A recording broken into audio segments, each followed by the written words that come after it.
மக்கள் அனைவருக்கும் வணக்கம். 10ஓட 11 அத்தோட அது ஒண்ணுமாங்க கிராமத்துல ஒரு பழமொழி. அதுக்கு தகுந்த மாதிரி நடிகர் விஜயோட அரசியல் பிரவேசங்கிறது அப்படிதான் இருக்கு. முதல் முறையா அரசியல் குறித்து விமர்சனங்களை நடிகர் விஜய் நேத்து வச்சிருக்காரு. அப்படி பாத்தீங்கன்னா அவர் இந்த நீர்த்து போன அரசியல், நீட் அரசியலை கையில் எடுத்திருக்காரு.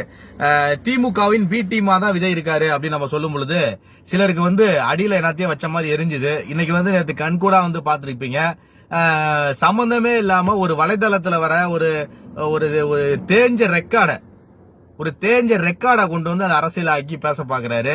அதாவது அடிக்கிற காத்துல குப்பையும் குருவியும் மேல பறக்கும் அப்படிங்கிற மாதிரி அப்படியே இன்னைக்கு தமிழகத்துல எப்படி இந்த திராவிட கட்சிகள் நீட்டுக்கு எதிராக கட்டமைச்சு வச்சிருக்கோ, நீட்டுக்கு எதிரான ஒரு விஷம பிரச்சாரங்களை பண்ணி வச்சிருக்கோ, அதே விஷமத்துல அதே நீரோடையில இவரும் ஓடலாம் அப்படிங்கிற மாதிரி வந்திருக்கிறாரு. அதோட கூட பாத்தீங்கன்னா ஒரு இந்தியாவில இருக்கிற ஒவ்வொரு இந்திய குடிமகனும் இந்த ஒன்றிய அரசுங்கிறத ஏத்துக்க மாட்டான். இவர் அந்த வார்த்தையும் சொல்றாரு. இது முழுக்க முழுக்க திமுகவோட பி டீமா. எப்படி கமல் நீர்த்து போக போறாரோ, அதே மாதிரி எப்படி வைகோ போனாரோ, இந்த மாதிரி நிறைய கட்சிகள் எப்படி நீர்த்து போச்சோ, அதே மாதிரி விஜயோட அரசியல் ஆரம்பிக்கிறதுக்கு முன்னாடியே நீர்த்து போச்சு. அப்படிதான் நம்ம சொல்லணும். ஆனா விஜய் கிட்ட என்ன அரசியல் இருக்கு அப்படின்னு நம்ம எதிர்நோக்கி இருந்தோம். சரி, ஒருவேளை இவர் ஒரு எதிர்கால திட்டம் குறித்தும், எதிர்கால மக்களின் பொருளாதாரம் குறித்தும், எதிர்கால மக்களின் வாழ்க்கை முறை குறித்தும், எதிர்கால இளைஞர்களின் வாழ்க்கை முறை குறித்தும் பேசுவாரு அப்படின்னு நம்மளாம் நினைச்சிட்டு இருக்கும் போது, எனக்கு அந்த அளவுக்கு எல்லாம் அறிவு இல்லப்பா. நான் திரைக்கூத்தாடி தான். எனக்கு தெரிஞ்சதெல்லாம் பாத்தீங்கன்னா இந்தியாவுக்கு எதிரான ஒரு சில விஷயங்களும், ஒற்றுமைக்கு எதிரான சில விஷயங்களும் தான் அப்படின்னு சொல்லி வெட்ட வெளிச்சமா நேத்து பேசியிருக்கிறாரு. அதுல இன்னும் ஒருபடி மேல போய் பாத்தீங்கன்னா அவர்கிட்ட நான் எதிர்பார்த்தது என்னன்னு கேட்டீங்கன்னா, இன்னைக்கு இருக்க அதாவது ட்ரெண்டிங் அரசியல பண்ணணும் அப்படின்னாலும் கூட இன்னைக்கு இருக்க மக்களுக்கு இருக்க பிரச்சனைகள் என்ன ட்ரெண்டிங்? கள்ளச்சாராயத்தை பத்தி வாயவே ஒரு திறக்கல. கள்ளச்சாராயத்தை பத்தி பேசுறதுக்கு இவர்கிட்ட ஒரு தர்க்கம் இல்ல. இவர்கிட்ட ஒரு அரசியல் தர்க்கம், அரசியல் அறிவு எதுவுமே இல்லங்கறத இந்த நீட் அரசியல் காட்டுது.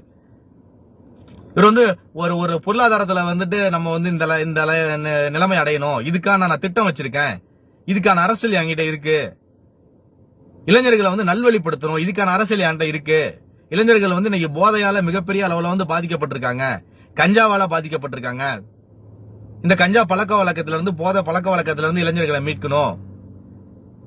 வருங்கால சந்ததியினர் ஆரோக்கியமா இருக்கணும். வருங்காலத்துல இந்த தமிழக மக்களுக்கு பாத்தீங்கன்னா நான் மருத்துவத்தை இந்த அளவுக்கு கொடுக்கணும். நம்மளோட கல்வி முறைகள் உலக அளவுல இருக்கணும். அதுக்கு இந்த கல்வி திட்டத்தை வச்சிருக்கேன், இந்த வேலை வாய்ப்பு திட்டத்தை வச்சிருக்கேன், விவசாயிகளுக்கு முன்னேற்றத்திற்காக இந்த திட்டத்தை வச்சிருக்கேன். இந்த மாதிரி எந்த ஒரு அரசியல் தர்க்கமும் அவர்கிட்ட கிடையாது, எந்த அரசியல் அறிவும் அவர்கிட்ட கிடையாது.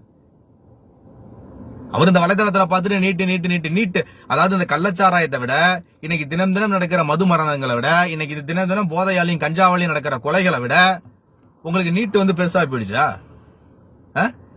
நீங்க என்ன அரசியல் பண்றீங்க விஜய்? அதாவது ஒரு விஷயம் புரிஞ்சுக்கோங்க.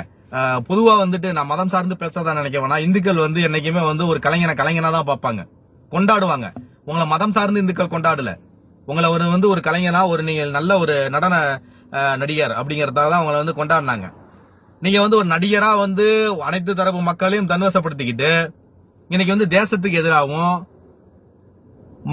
மாணவர்களோட பின்காலத்துல மாணவர்கள் நல்ல ஒரு மருத்துவர் ஆகணுங்கிறதுக்கு எதிராகவும் நீங்க செயல்படுறீங்க. உங்களுக்கு எது உங்களை இந்த டிமாண்டுக்கு உள்ளாக்குனுச்சு? அப்ப நீங்க உங்களோட அரசியல் பிரவேசம் என்ன? இது சொல்றதுக்கு தான் நீங்க அரசியலுக்கு, நீட் எதுக்கிறதுக்கு தான் நீங்க அரசியலுக்கு வந்தீங்களா?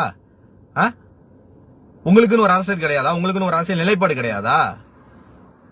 விஜயோட அரசியல் நம்ம ஃபர்ஸ்ட்லயே சொன்னோம். விஜய் பி டீம், திமுகவோட பி டீம்ங்கறத நம்ம ஃபர்ஸ்ட்லயே படிச்சு சொன்னோம்.